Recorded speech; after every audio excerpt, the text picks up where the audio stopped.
અમારી જર્દીશ પડી છે, વારંવાર અમે રજૂઆત કરી છે કે ભાઈ પંચાયત અમારું પંચાયતનું કરો કે આ થઈ જશે. બધી મારા કારણે નકલો પડી છે, 2014ની, 15ની, હમણાંની 22ની બધી મારા કારણે પડી છે. હજી કોઈ સરકાર આના માટે એક્શન લીધું નથી.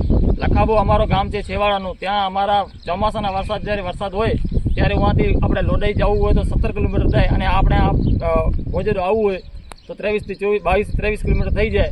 તેમાં માણસ બીમાર થાય તો ઘોડાગાડી ઉપર માણસને લઈ આવે તો રસ્તામાં માણસો 3 થી 4 માણસો રસ્તામાં એક્સપાયર થઈ ગયા છે. આવી અમારી પરિસ્થિતિ છે. અમારી સરકાર કોઈ પૂછા કરતી નથી.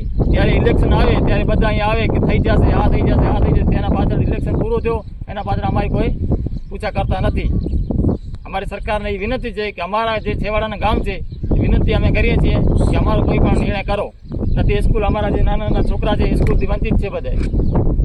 આ સાથે આપણા વડીલ પણ છે, જેમ સરપંચ આ એમનો દુઃખ છે, કારણ કે આટલા વર્ષો થયા અને સરપંચ હોય અને એમને પોતાની પ્રજા માટે કંઈ કરવું હોય અને એ કાંઈ ન બોલી શકતા હોય, ન કરી શકતા હોય, તો છતાંય આટલું દોડ્યા બાદ ન કરી શકતા હોય તો એમનો દુઃખ તો ચોક્કસ હોય. એના સાથે આ વડીલ જે આપણી સાથે ઊભા છે એમનો જન્મ આ ગામમાં થયો છે. એવું નથી કે આ ગામ પાછળથી વસેલું હોય, આ આઝાદીથી પહેલાનું ગામ હોય અને એનામાં કોઈ વ્યવસ્થા ન હોય. ત્યારે તમે વડીલને પણ સાંભળો.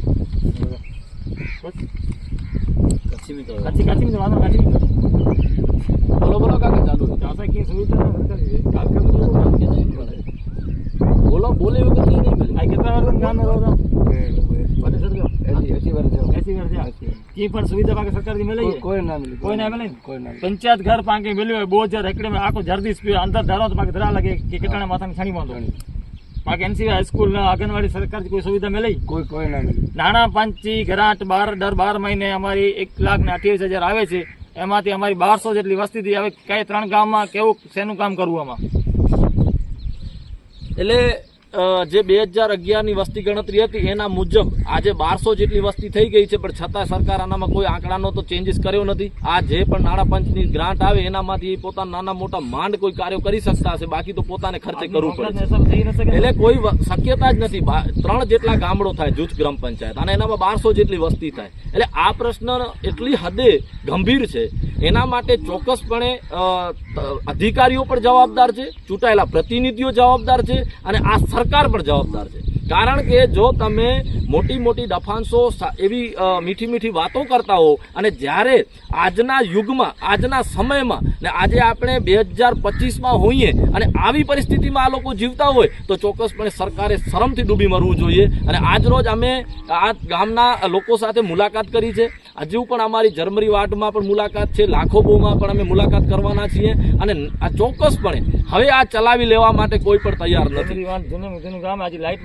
અહીંયા લાઇટ વ્યવસ્થા નથી. તમે વિચારો, જ્યારે વીજળી તો આપણો માનવ અધિકાર છે.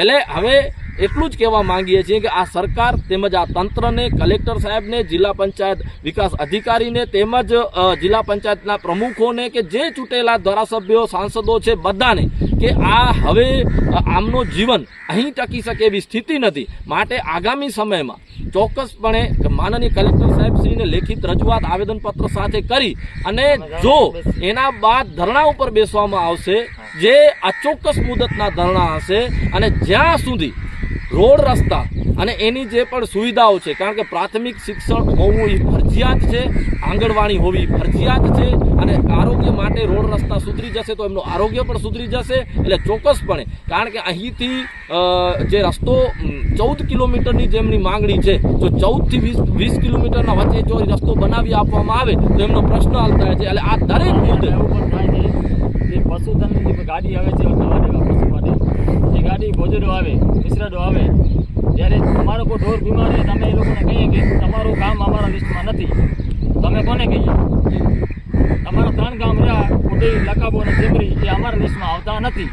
અમારા ઢોર બીમાર પડ્યા હોય તો અમે પ્રાઇવેટ ડૉક્ટર મગાવી, જે માણસ 2 ઢોર એના કરતા રાખતો હોય એની પરિસ્થિતિ મજૂરી કરીને પોતે ખાતો હોય અને ઢોર બીમાર થઈ જાય, 1000-1500 રૂપિયાની દવા પ્રાઇવેટ લઈ લે તો એમાં સરકારની સુવિધા શું જડીએ? અમે જ્યારે એમ્બ્યુલન્સને કહીએ કે અમારા ગામની તમે આવો, ઢોરો બીમાર છે, ગરીબ માણસોને અમે વિઝિટ લઈ જાય કે અમારા લિસ્ટમાં આવી આવો નથી.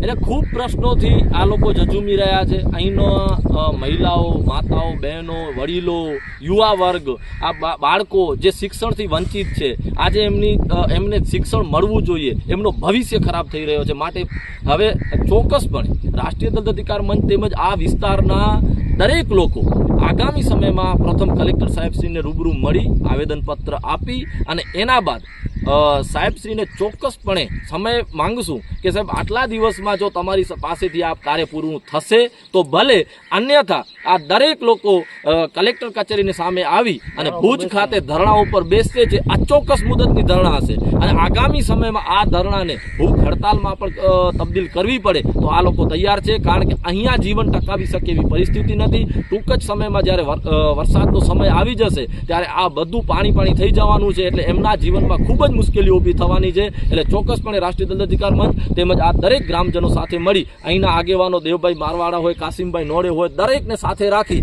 અને આગામી સમયમાં ખૂબ મોટા પાયે આંદોલન કરવાના છીએ. અને આ મુદ્દે તંત્ર ચોક્કસપણે ધ્યાનમાં લે, અન્યથા આંદોલન અને ઘર્ષણ થશે જેની સમગ્ર જવાબદારી તંત્રશ્રીને રહેશે.